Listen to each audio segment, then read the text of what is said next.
un poco distinta a lo que nosotros hemos conocido hasta ahora, que hemos sido muy descriptivos, ¿cierto?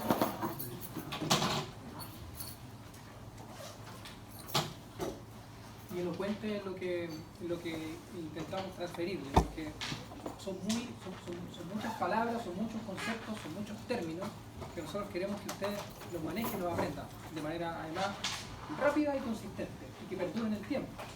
Todo eso es muy difícil de lograr, por eso tratamos de hacer muchas cosas, entre eso definiciones de corazón, como la que vimos hoy día, muchas cosas que ustedes van a empezar a vivir hasta que terminen con nosotros neurociencia. La clase de hoy es de retornos venosos, es de venas. ¿Y por qué hacer una clase de venas y no hacerla en el transcurso de lo que nosotros hemos conocido de la arteria, o en la clase de corazón, o previo a todo lo que hemos visto? ¿O por qué no dejarla hacia cada uno de los territorios que son regionales, digamos, del curso de nefrología 2? Porque hay algunos conceptos de venas que yo quiero que usted comprenda para que los tenga siempre para sí y jamás se confunda. No solamente de venas, sino también de drenaje linfático. Primero, el concepto es que existe el retorno venoso y no el drenaje. Porque a pesar de que muchos textos hablan de drenaje venoso, ¿cierto? Y textos importantes, clásicos, nosotros sabemos que un drenaje es un flujo que comienza en un punto A y termina en un punto B. Es decir, que si usted tira la cadena del baño, eso no es un retorno, eso es un drenaje, se va a ir de ahí. Pero si nosotros hablamos de retorno, eso comienza en un punto A y termina en un punto B, pero después vuelve al punto A. Eso es retorno. Por lo tanto, aquí nosotros comenzamos haciendo un análisis de arterias de un punto A a un punto B, pero ahora nos venimos del punto B al punto A, de tal forma que las venas forman afluentes que van a confluir desde distal a proximal. Primero, eso es muy interesante porque las venas no se van a dividir, no van a tener colaterales ni van a tener ramas. Las venas van a tener afluentes venosos.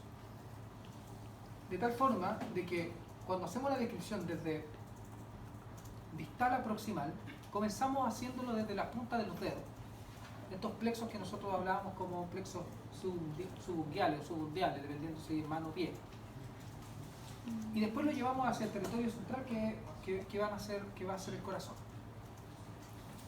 No puede haber una vena subclavia, por ejemplo, no conforma la vena axilar. Y eso es algo que ustedes en las interrogaciones, en las pruebas después va a ser complejo mentalmente, porque usted va a decir, no, es que la vena se divide en esta. No. Las venas confluyen en una y esta confluye en otra. Y una vena axilar confluye en una subclavia. Va al revés. No perder ese sentido jamás cuando hable de venas. En cambio, el concepto de drenaje en anatomía nosotros nos vamos a ocupar a nivel linfático. Eso sí es un drenaje, porque comienza, por ejemplo, en un punto A, como en la piel, y termina en el sistema venoso. Lo drena al sistema venoso.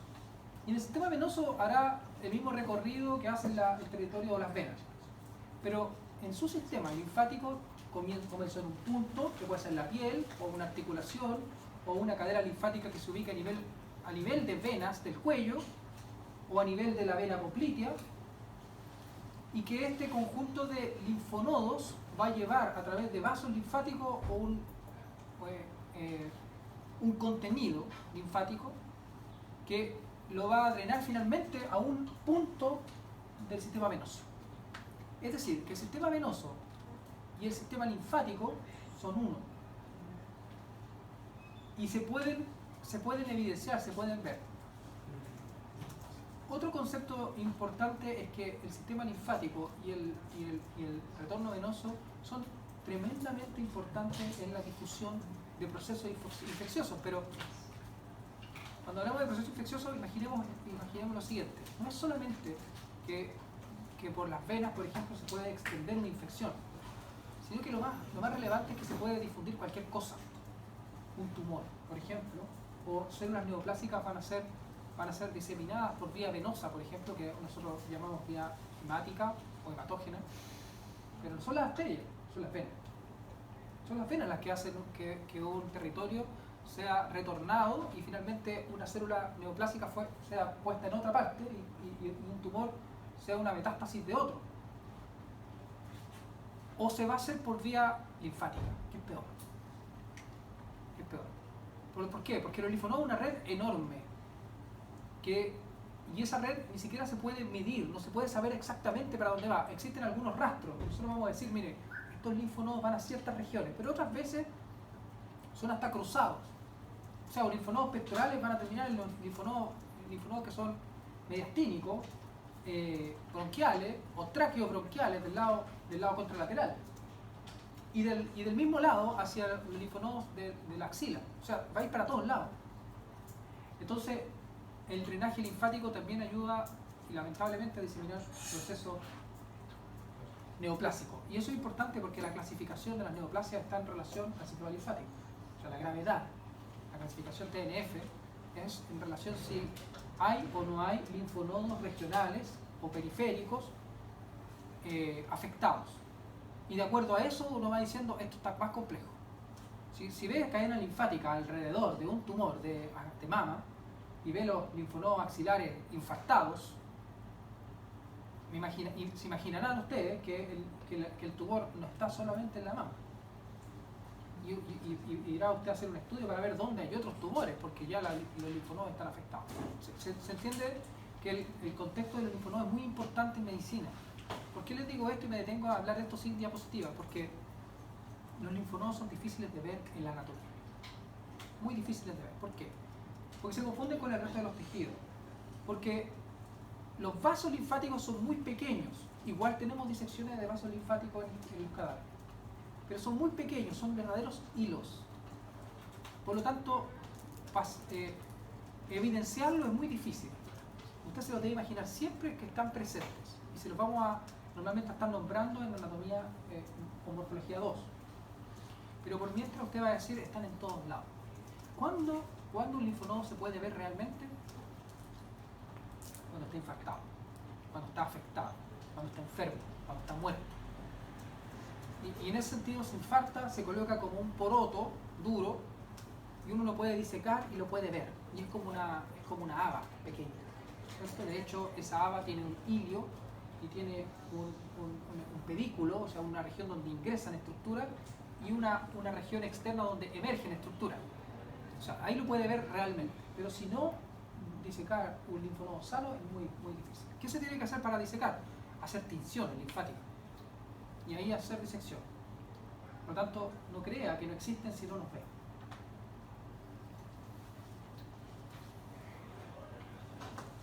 Bien. Y esta clase es importante porque tiene influencia farmacológica y aplicaciones clínicas.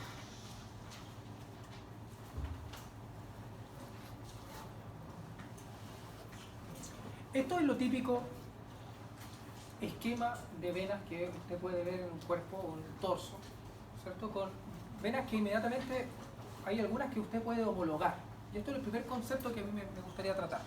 Las venas son homologables a las arterias. Sabemos que donde hay una arteria, dos venas la acompañan, como si fuera guardaespaldas. Normalmente dos venas y se le denomina venas comitentes, ¿cierto? O venas satélites, que ese término se debió haber visto al principio. Estas venas comitentes no solamente van una al lado de la otra, acompañando el recorrido de la arteria, no se la imagina así. Imagínensela como venas que realmente le están haciendo una reja de seguridad a la arteria. Como la arteria es la importante de este cuento, entonces las venas van alrededor haciendo una vuelta. Y usted no puede evidenciar una vena única. Son dos venas que van dando vuelta alrededor de la arteria y van haciendo anastomosis transversas. Y otras anastomosis longitudinales. Y en algunas partes plexos. Y de tal forma que usted cuando vea una vena axilar, por ejemplo, una vena axilar, verá probablemente en algún cadáver una gran vena central y varias venas pasando por el lado. Y usted dirá, tiene varias venas axilares. No, es la misma. Esa es la vena axilar. Todas son la vena axilar. ¿Se entiende? Solamente que van llegando afluentes y en otras porciones se divide en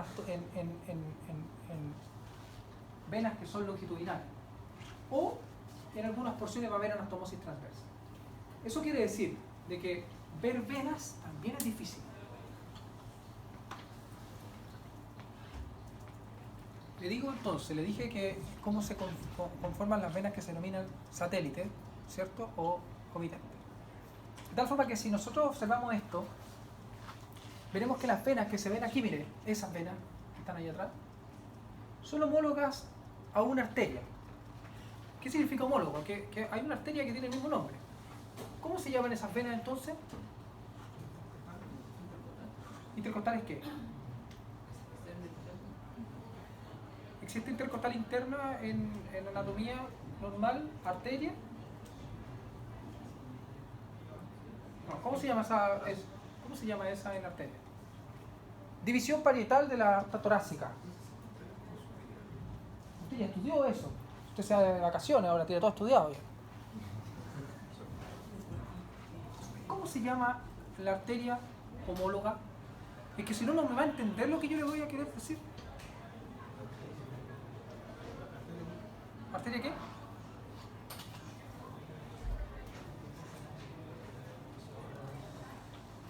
Chiquillos, sensus communis, sentido común.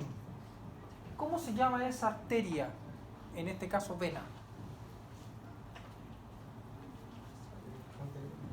¿Ah? ¿Por qué si hay una? Yo le estoy preguntando por esa nomás, por eso. Intercostal posterior. Intercostal posterior.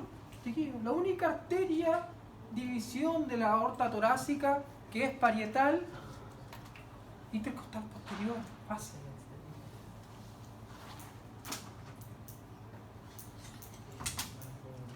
¿Cómo se llama esa vena? Intercostal posterior. Por lo tanto, todo el diseño de arterias que nosotros observamos y describimos y discutimos tiene su homólogo venoso con el mismo nombre. Con una diferencia. Con la diferencia de que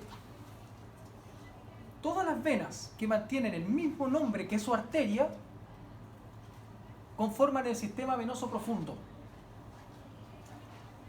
Si existe una vena que mantiene un nombre propio que usted nunca escuchó en una arteria, es sistema venoso superficial. Y como es sistema venoso superficial, no va a haber una arteria ahí, porque las venas sí cumplen con lo que nosotros decimos como superficial. En los sistemas venosos superficiales van sobre la fascia superficial, de tal forma que usted las puede ver a contraluz. Y si es una persona sana, atlética y come bien además, se las puede ver las venas perfectamente. En los diseños del dorso de la mano, las puede ingurgitar. ¿Qué significa eso? Dejarla en contra de la gravedad. Entonces, si las deja en contra de la gravedad, se comienzan a hinchar. Ahí van. Y se empiezan a ingurgitar. Por lo tanto, ese diseño venoso que usted se ve en el dorso de la mano, en el antebrazo, donde sea, ¿existen arterias con ese nombre? No. No. Entonces aquí tenemos dos sistemas. Un sistema venoso profundo y un sistema venoso superficial. Primero. Y tienen diferencia, no solamente el nombre. ¿Qué es lo que vemos en esta imagen? En esta imagen vemos sistema venoso profundo. ¿Por qué? Porque es el que le interesa a los libros. Porque el libro entiende que usted se simplifique. Total, dice, no va a ser anatomista. Pero eso es un error. Porque si quieres, primero, si quieres ser anatomista, porque puede ser. O bien, y si quieres saber un poco más, a mi gusto, los textos los deforman. Usted tiene que saber la verdad. Usted después tendrá el criterio para saber si se queda con una o con otra, o me quedo con una porque la otra es muy difícil, no me interesa. Eso es un criterio suyo. Pero yo le voy a decir de que lo que muestran los textos es solamente el sistema venoso profundo.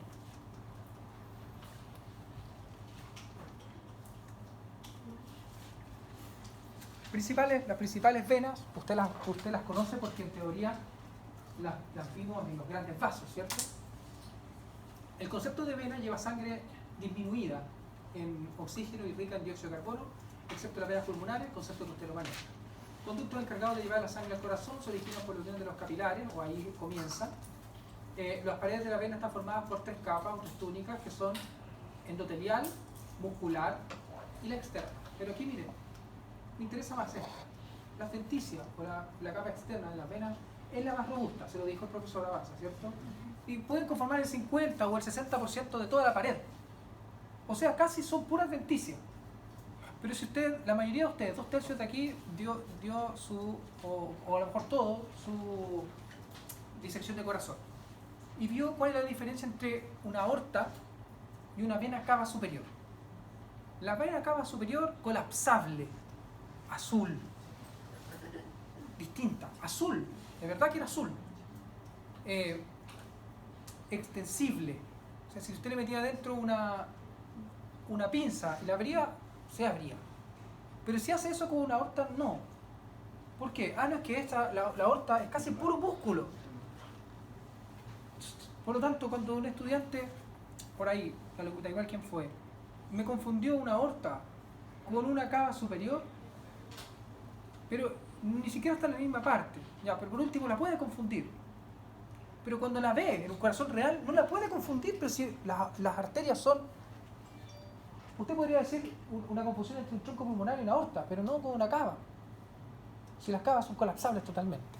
¿Qué quiero decir con esto? Que llevan grandes volúmenes de sangre. Son capaces de mantener grandes volúmenes de sangre. Tan enormes que necesitan un sistema para no colapsarse en sí mismo, que son las válvulas. Por lo tanto, necesitan válvulas, las venas, para poder mantener grandes volúmenes de sangre. Esas válvulas fueron, y los sistemas venosos, y aquí hay una cosa que a mí me llama la atención. Cuando usted quiere estudiar sistemas venosos, lo que estamos hablando ahora no lo encuentra en ningún libro, pero en ninguno. Entonces, ¿por qué se dio esto de que casi no aparecen en los textos? Porque se acuerda que en la historia de anatomía dijimos que antes había tratados de venas, tratados venosos, porque pensaron que era lo más importante, porque la medicina estaba en relación a las venas, pero ahora no. Y como perdieron importancia, entonces se fueron al suelo en la anatomía. Y ahora se remiten a hacer pequeñas descripciones en cada capítulo. Pero a mí me parece que son importantes. Y son importantes por los métodos farmacológicos y porque características clínicas venosas y de retornos linfáticos pueden ser importantes de manejar.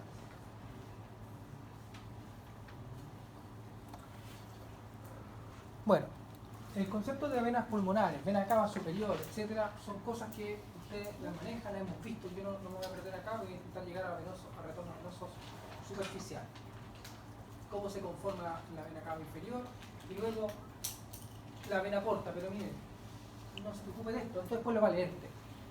Yo les voy a explicar cómo se forma la vena porta cuando veamos circulación hepática ahora, ¿ya? Prefiero dejarlo ahí. Esto muestra que existen, aquí también abrir la mente, en las venas existen sistemas venosos superficiales y sistemas venosos profundos. Pero además los sistemas venosos profundos se dividen en sistemas venosos normales o especiales. Este es un sistema venoso especial.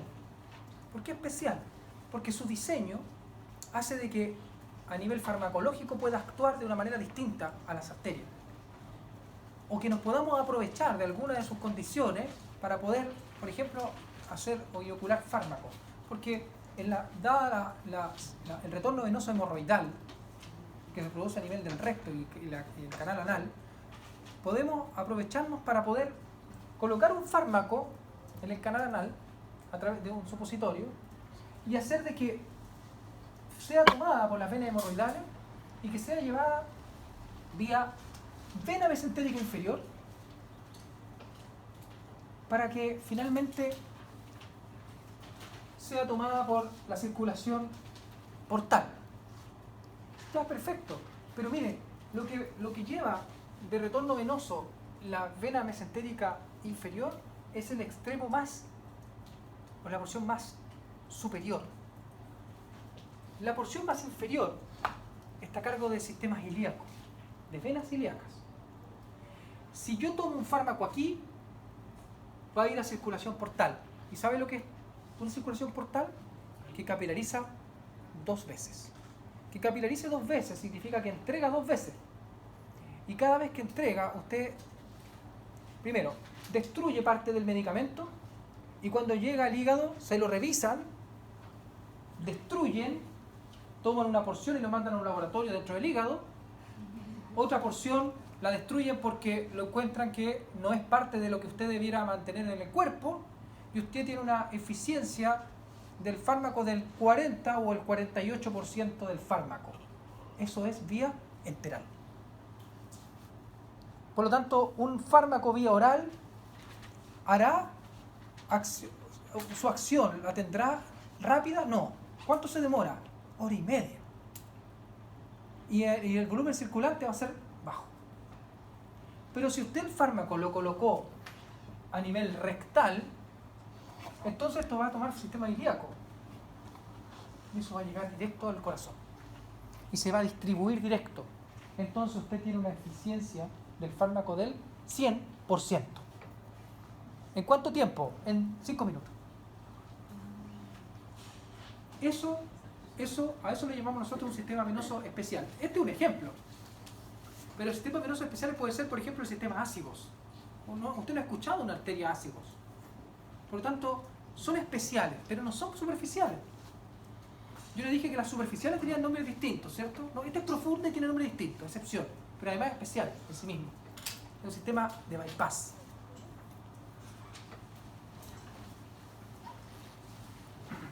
Linfonodos. Un detalle de linfonodos. Primero vamos a decir las venas y los grupos linfáticos, sistema linfático, lo que sea, linfonodos regionales, están unidos. ¿Se entiende, cierto? Porque uno va a drenar hacia el otro. Por lo tanto, los linfonodos tienen un romance con las venas siempre. Por lo tanto, siempre se van a ubicar en relación a las venas.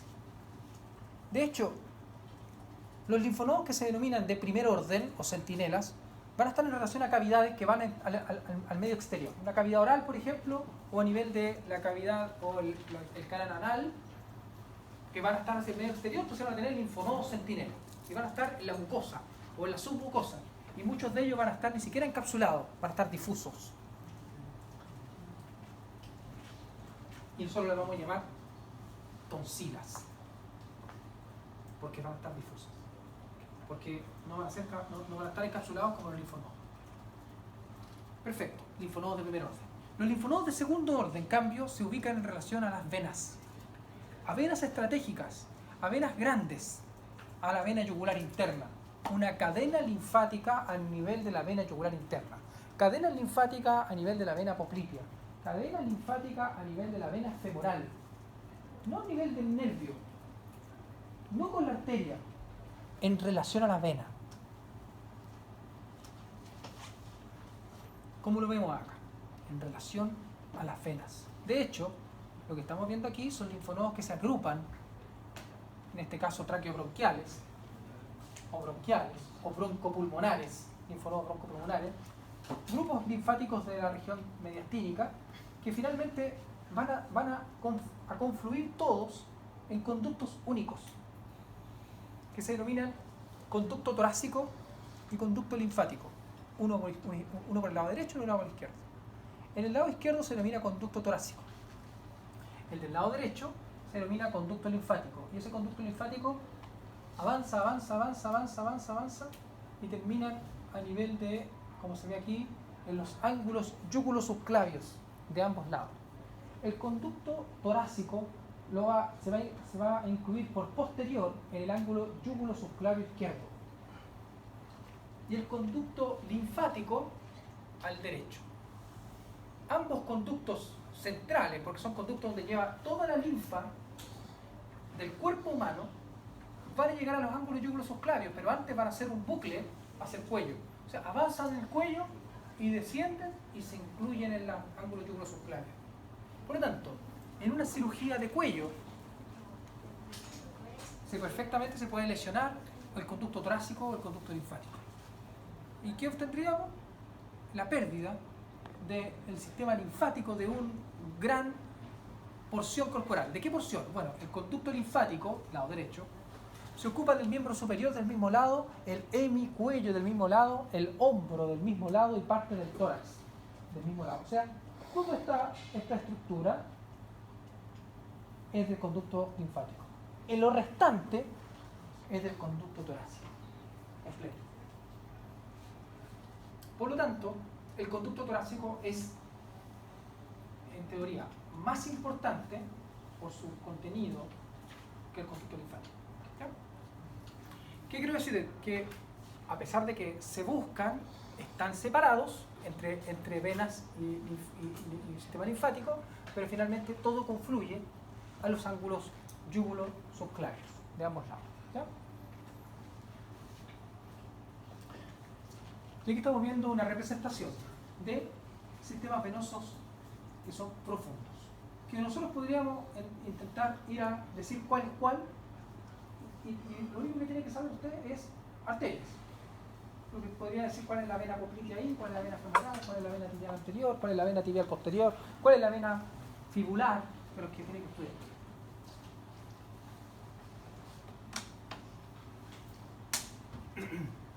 Ahora que usted ha comprendido, cuando nosotros hablamos de retorno venoso profundo y superficial, vamos a intentar conversar sobre el retorno venoso superficial.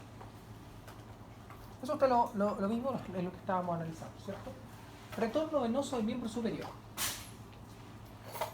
Usted se lo va a leer, yo se lo voy a decir. Mire. El retorno venoso superficial,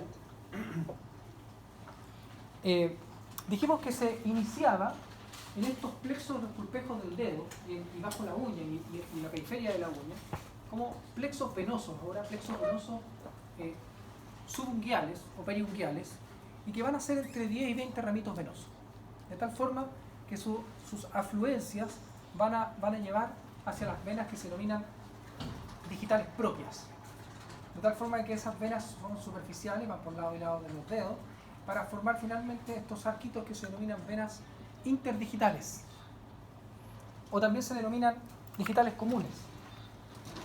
Estos arquitos interdigitales o digitales comunes van a conformar una red venosa en el dorso de la mano que se denomina el arco dorsal venoso, ¿sí? Arco dorsal de la mano.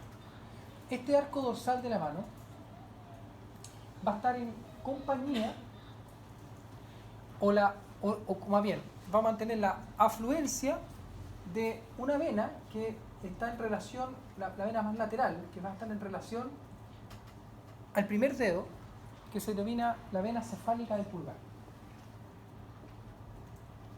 La vena cefálica del pulgar entonces se va a incorporar su ramito venoso al arco dorsal de la mano, y por medial va a ser lo mismo, pero la vena basílica del dedo mínimo. Esa, la vena basílica del dedo mínimo. De tal forma de que se van a conformar en el dorso de la mano toda una red venosa proveniente del centro de los dedos hacia el arco dorsal, del pulgar y del dedo mínimo. Y entonces vamos a encontrar con un diseño en el dorso de la mano que va a conformar parte de las venas que se denominan venas antebraquiales.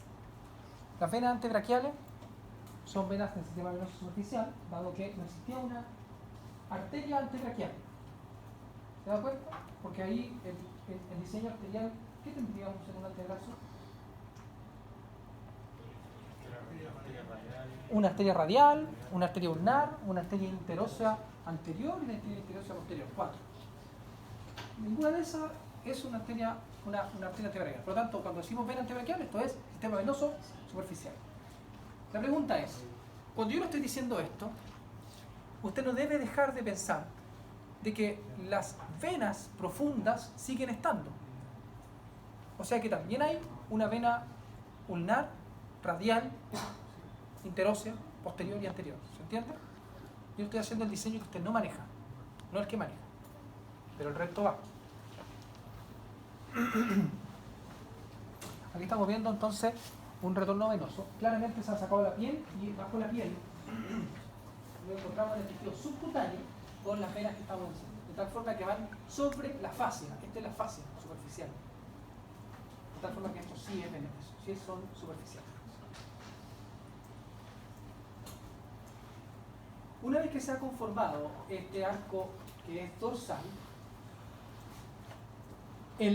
la vena cefálica del pulgar envía afluentes hacia anterior y conforma las venas antebraquiales anteriores, que son venas que van a ser centrales en el antebrazo por anterior. En cambio, la vena basílica del dedo mínimo va a conformar más bien la región posterior del dorso de la mano. O sea que la gran afluencia del dedo mínimo es la que conforma más bien el arco dorsal, y el arco palmar, si es que lo tiene, que puede no tenerlo, lo va a conformar más bien el dedo pulgar, pero ambos participan en los dos, porque esto es todo anastomótico. ¿Qué es lo más relevante de estas venas que están en el antebrazo? Que la vena cefálica del pulgar va a conformar por el dorso de la mano, a nivel de los tendones que son del compartimento lateral, la vena que se denomina cefálica antebraquial. Cefálica antebraquial, que es donde se pincha para poder, por ejemplo, colocar los catéteres. Entonces, la mayoría de las personas tiene esa vena. Digo la mayoría porque todo lo que yo estoy hablando es variable. Más variable que el resto de todas las estructuras en anatomía. Los sistemas venosos son los más variables del cuerpo humano. Por lo tanto, lo que yo estoy diciendo ahora es el diseño clásico caucasoide, porque es el diseño de Rouvier y de Latarjet. Pero esto dista mucho de la población chilena. Y ahí lo invito a publicaciones libres, aquí para acá, de conformación de retorno venoso superficial y miembro superior en individuos chilenos. Año 2010 para adelante, varias publicaciones para saber cuáles son los reales diseños que mantiene la población chilena. Son muy distintos. Muchos de lo que nosotros conocemos como las venas que son de uso farmacológico no existen, no están. Entonces, en muchas personas hay que buscar otras venas para inocular fármacos. Bien, ahora la vena que se denomina antebraquial se va a dividir a nivel del codo en tres. Aquí se ven dos nuevas, pero son en tres. Venas que se denominan comunicante cefálica, esta. Comunicante basílica, esta. También se le denomina mediana cefálica o mediana basílica, y que son las venas de uso farmacológico, porque estas son las venas donde se inoculan fármacos, ¿cierto? Se pincha.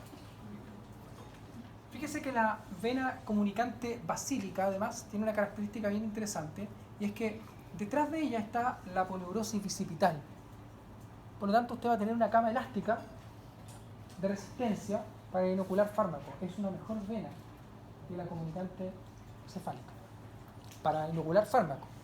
Pero puede pasar de que el paciente no tenga esta, o esté muy disminuida y esté mejor esta. Usted verá. ¿Ya? Pero lo importante es que estas dos venas son especiales para la inoculación de fármacos. Vena comunicante cefálica, vena comunicante basílica, o vena mediana cefálica, mediana basílica. Y fíjese cómo se unen estas dos venas con estas que se denominaban las venas cefálica antebraquial y basílica antebraquial. Basílica antebraquial, cefálica antebraquial, se unen con las comunicantes cefálica y basílica para conformar por lado y lado las venas basílica y la vena cefálica. La vena basílica y cefálica son solo del brazo, no todo el miembro superior. Hemos dicho que los nombres cambian en relación a las regiones. Por lo tanto, cuando nosotros hablemos de vena cefálica como tal, se va a conformar a nivel del bíceps aproximadamente y exactamente en el surco bicipital lateral y va a ascender por el surco bicipital lateral. Igualmente la basílica asciende por el surco bicipital medial. La otra vena que nosotros dijimos que se trifurcaba es una vena que emerge por ahí, puede ser esa aquí en el dibujo, pero más bien se trifurca, va ahí hacia lo profundo, perfora. Es la vena perforante. La vena perforante enterotraqueal es un buen ejemplo de que los sistemas venosos superficiales y profundos se comunican. De tal forma de que el sistema venoso superficial a cierta altura emite afluente para el sistema venoso profundo para no sobrecargarlo y lleva los flujos de sangre hacia lo profundo. Y aquí es un punto, la vena que es perforante antebraquial. Perfecto. Una vez que nosotros tenemos el diseño hecho de la vena basílica y cefálica, bueno, aquí estamos viendo las comunicantes basílicas y las comunicantes cefálicas, esto ya lo hemos dicho, ahí está ¿cuál será? Basílica antebraquial, cefálica antebraquial, mediana, antebraquial, comunicante, basílica, cefálica, y ahí está la otra. La perforante, antebraquial. Pero fíjese cómo hay un diseño enorme de venas que están alrededor, pequeño.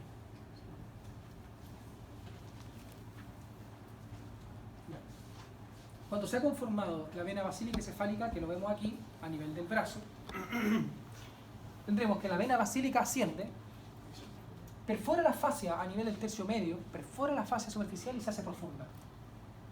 Y asciende en lo profundo ahora porque va en búsqueda de su territorio de retorno, que es a nivel de la vena axilar. Por lo tanto, en algún punto de la vena axilar retorna y se hace profundo. Pero se comienza a hacer profundo en el tercio medio del brazo, por aquí, y usted la deja de observar. En cambio, la vena cefálica tiene un recorrido más amplio en la superficie, llega hacia el territorio que se denomina el surco deltopectoral, asciende por el surco deltopectoral, perfora la fascia en el surco deltopectoral, ingresa al triángulo deltopectoral, que es este triángulo con la clavícula, y termina retornando su contenido hacia la vena axilar en algunos casos, pero lo normal hacia la vena subclavia. O sea, termina siendo muy superior y termina siendo su retorno venoso a nivel del cuello, acá. Por lo tanto, una confluye en la vena axilar y la otra confluye en la vena subclavia. En una imagen como esta, fíjense lo que ocurre. En una imagen como esta de retornos venosos en general, aquí le estamos mostrando venas superficiales. Miren, venas superficiales, todas estas, hasta acá, y acá están las venas profundas. Por lo tanto, esto es confuso si alguien lo mira, porque se encontraría con que muchas de las venas no tienen nada que ver con la arteria, así que no sabe todo esto. Por lo tanto, hay que ser criterioso en mirar, puede decir, no, esto es profundo, y estas son las venas cefálicas, esto es superficial. Esta es la vena basílica, superficial, esta es la comunicante, esto es superficial, no tiene nada que ver con el diseño interno. Además, nos están mostrando todo el diseño venoso. Pero acá están mostrando todas las venas profundas.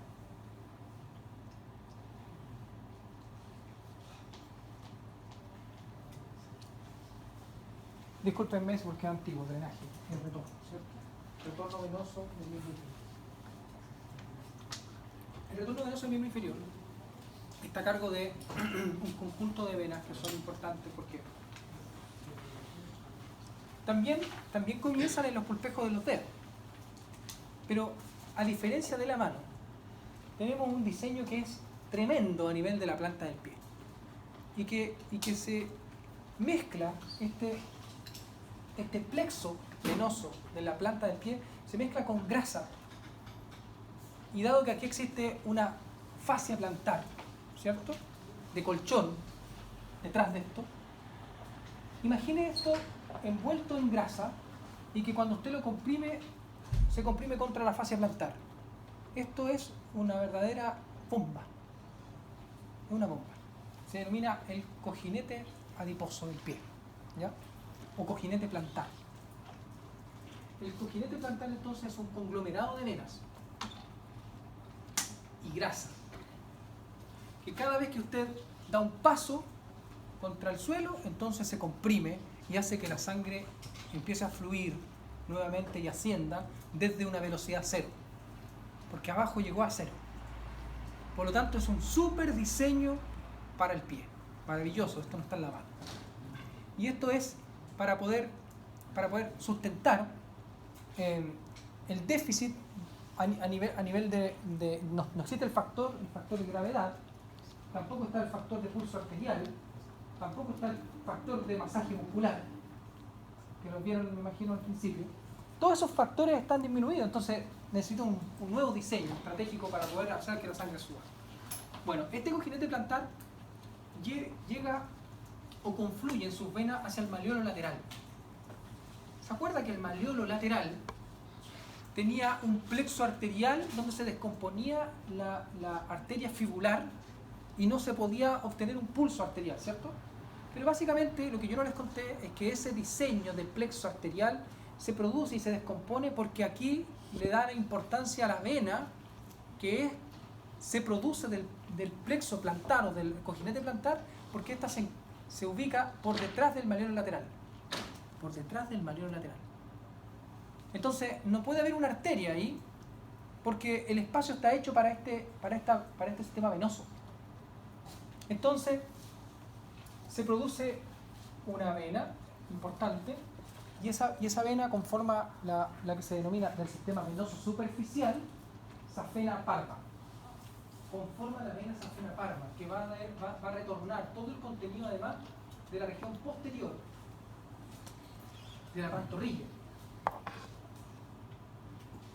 De tal forma, miren, se conforma la vena safena parva y comienza a retornar todo el contenido de sangre superficial, o sea, superficial de la piel, del tejido celular subcutáneo, de toda la extensión de la piel de la región posterior de la pierna, y toda la sangre que venía de la planta del pie, lo toma el sistema venoso superficial, lo asciende por la vena safena parva o menor y lo hace profundo en la fascia a nivel del extremo de la pantorrilla o en el principio de la pantorrilla y lo lleva hacia la vena poplitea, de tal forma que lo retorna al sistema venoso profundo a nivel de la vena poplitea. Interesante, porque el sistema venoso superficial de esa vena en teoría es corto en relación a la vena safena magna. ¿Y por qué es corto? Es que tengo un gran volumen de sangre de la planta del pie que necesito incorporarlo rápido al sistema venoso profundo, porque eso no se sustentaría con una vena safena única así, llegando hasta la región glútea. Entonces rápidamente hacia la vena poplitea. En cambio, por el resto de los territorios del pie y de la pierna y del muslo, nos vamos a encontrar con una supervena que se denomina safena magna. ¿De dónde deriva la safena magna? Del arco dorsal del pie. O sea, la conformación de los arcos dorsales del pie venoso, desde las puntas de los dedos, de las uñas, acá, van a conformar una vena que se va a ir por medial, y esa vena se va a conformar por anterior, en el malleolo medial, pero por anterior, porque por posterior estaba la arteria, y por medial asciende, verticalmente asciende, resumiendo todo el territorio. Mire, todas las venas que son afluentes son del resto de los territorios del miembro inferior, pero siempre va por medial, de tal forma que asciende, se incorpora a la rodilla, se hace por posterior, se acerca a la vena poplitea, luego comienza a ascender por el compartimento medial del muslo, pero siempre superficial, retorna todo el contenido de la piel de las regiones superficiales del muslo, por lo tanto va a tener todos sus afluentes a ese nivel, una red, una verdadera red, esto está simplificado, y luego lo lleva hacia la vena femoral, de tal forma de que la vena femoral es la que confluye la sangre de la mayor cantidad de los territorios superficiales del miembro superior, del miembro inferior, del miembro inferior. Y todo esto nosotros lo podemos ver en los cadáveres, en las disecciones cadavéricas, porque estas venas sí se pueden observar. De hecho, las venas son más fáciles de observar que las arterias, porque son más amplias. Profe, una consulta. ¿Y si hay amputación del pie, cómo se controla eso? Del retorno venoso. De varias formas, porque en realidad cuando usted se amputa un pie necesita masajes periódicos, toda la vida, en su rehabilitación. O sea, las personas tienen una amputación a distintos niveles y van a tener que hacer una terapia o fisioterapia del muñón, por siempre. De tal forma de que usted lo ayuda con la mano, si es que tuviera una amputación a nivel del codo. A nivel de la pierna necesita masajes, 20, 30 minutos también para activar la circulación. Y si no, la prótesis hace el efecto de bomba. ¿Ya? Pero las prótesis no son de contacto uno a uno. Las prótesis son como de encaje, son así. Entonces cuando hace esa situación, los sistemas venosos hacen la misma situación que un cojinete plantar. No es un gran problema, no es que exista un gran problema cuando a una persona se le amputa una región, ¿ya? A menos que sea infectada y que uno ve que, por ejemplo, en personas amputadas, sobre todo militares, que después se amputaban y más encima se infectaban, de que la infección recorría todos los sistemas superficiales rápidamente y finalmente hacían una gangrena y le iban cortando de a poco, y al final había que hacerlo rápidamente, muy proximal. Porque los sistemas venosos superficiales toman esta infección y la distribuyen rápidamente. Eso es una cosa que los sistemas venosos profundos no hacen, ¿no? Los sistemas venosos profundos son como nobles, como que reciben los grandes volúmenes de sangre, pero no son agresivos contra nosotros. En cambio, los sistemas venosos superficiales toman grandes volúmenes de sangre y lo único que hacen es distribuirla rápidamente, sin quedarse con mucho volumen, porque si se quedan, empiezan los trombos, ¿cierto? Y empiezan las varices y las venas que usted se observa en la superficie, sobre todo las mujeres añosas que han usado tacos y ese tipo de cosas, venas como la vena safena parva, muy marcada, o algún territorio de la parva que la tiene infartada. Y básicamente, ¿por qué? Porque no mueve el pie. Porque no mueve el pie. Si usa taco, menos. Entonces lo que uno hace al pisar es como bombear, sí, todo ese cojinete. Así es. ¿Cuándo se observa el efecto de que usted no está usando el cojinete plantar? Cuando hace, por ejemplo, un viaje extenso, o sea, un viaje en avión de muchas horas, y le van a decir en el avión, mire, si se va a Europa son 11, 12 horas, si se va a Europa le van a decir, ¿sabe qué? En tal hora párese, camine un poquito y después se vuelve a sentar. Porque si no, va a llegar con los pies tan hinchados que no le van a caber las zapatillas. No caben. De hecho, a las 6, 7 horas mejor usted se saca el pie porque está sintiendo de que ya no le da más. Se saca los zapatos. Saca los zapatos y después no puede colocarlo. ¿Ya? Y eso es porque básicamente no se paró nunca y en 12 horas y usted no ocupó el cojinete plantar. Mujeres que usan taco no cumplen el concepto de tripoidismo y nosotros lo hablamos. Tocan en 2 puntos. Entonces, como tocan en 2 puntos, no se activa correctamente. O sea, va a tener una compresión del cojinete plantar, pero básicamente no va a haber ni siquiera un movimiento del talón. Y lo que obtiene es que en el transcurso, al principio, cuando usted tiene 20 años, 25, 28, pasa nada. El problema es cuando ya tiene 35, 40, ya las varices se lo empiezan a comer vivo, porque empieza a encontrar por todos lados. Y ya cuando tiene 70 años ya no puede caminar. Pero cuando le pasa eso mismo a la gente que camina mucho. Sí, también. Lo que pasa es que las personas que caminan extensamente, muchas horas, etc., sobreestimulan o sobre recargan el sistema venoso superficial. Porque pasan mucho de pie y el sistema venoso superficial no puede sustentar. No es que el cojinete plantar lo haga todo. Si usted necesita de una posición de cúbito prono, dormir cada ciertas horas, estar sentado, masaje de algún tipo, o sea, todo eso ayuda. Pero si una persona corre, trota todos los días. Yo conozco un caso de un corredor muy famoso chileno ya tiene como 65 años, todavía corre todos los días, se llama la televisión, ¿cómo se llama este tipo? Erwin, se llama Erwin, si lo googlean por ahí lo encuentro. Y nos encontramos una vez, yo arriendo un departamento y arrendo ahí. Yo lo conocía, lo había visto en la televisión y le dije, mira, efectivamente tú corres todos los días corro 20 kilómetros. Todos los días voy a mi... Él está cerca de Rancagua y tiene que ir cerca de Santiago, de ida y vuelta. Todos los días hace 40 años. Entonces tiene récord de todo tipo. Y el tipo se mantiene, pero espectacular. Yo creo que tiene 65 años, se mantiene como un cabro de 22. Pero usando short me di cuenta que las piernas, estaban llenas de varices. Claro, se lo pasa corriendo. El sistema venoso superficial no alcanza a sustentar. Probablemente él no tiene el entrenamiento de masaje que tiene, qué sé yo, un Arturo Vidal, que seguro que a pesar de que está todo el día trotando y haciendo cosas, seguro que después tiene 5 fisioterapeutas, ¿cierto? Que le hacen masaje, uno con cada mano, casi. Claro, jamás tienen eso. Pero una persona que el deporte en exceso también es malo. ¿No? ¿Usted conoce al profesor Loyola? De acá en la universidad, da una conferencia súper extraña, una conferencia donde justifica a nivel molecular por qué el deporte hace daño.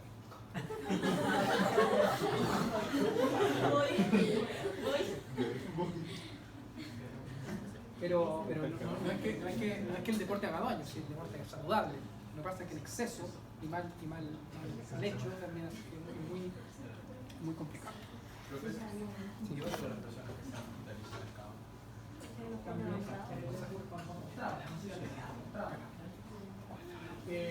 Tienen problemas, por ejemplo, las caras. Las caras son una falta de irrigación por compresión, una isquemia y una disminución del flujo de sangre, no arterial nomás, sino de venoso. Y básicamente lo que se está produciendo es necrosis. No pasa sangre, se necrosis. ¿Perdón? Sí, no existe circulación en esa área de compresión. Entonces, si usted no mueve al mostrado, va a formar un área de necrosis que va a ser muy difícil de cicatrizar. Porque además ya tienen problemas sistémicos que les la reacción, que muchas veces tienen fármacos, anticoagulantes o ese tipo de cosas, que disminuyen la calidad de la reacción. Entonces, las caras son producto también de un mal manejo del sistema venoso superficial. Recuerde que el sistema venoso y el sistema linfático lo que ayudan es a sacar el agua y macromoléculas y la grasa de lugares que usted necesita eliminar e incorporar al sistema venoso, al corazón, y para que sea distribuido o eliminado. Me parece lo está haciendo. Por tanto, el retorno venoso tiene que ser pensado como una estructura que incluye grandes volúmenes de sangre, no solamente disminuido el dióxido de carbono, sino que muchos subproductos o moleculares, no digo macromoléculas, porque las macromoléculas las trae el sistema linfático, pero muchos productos moleculares que no están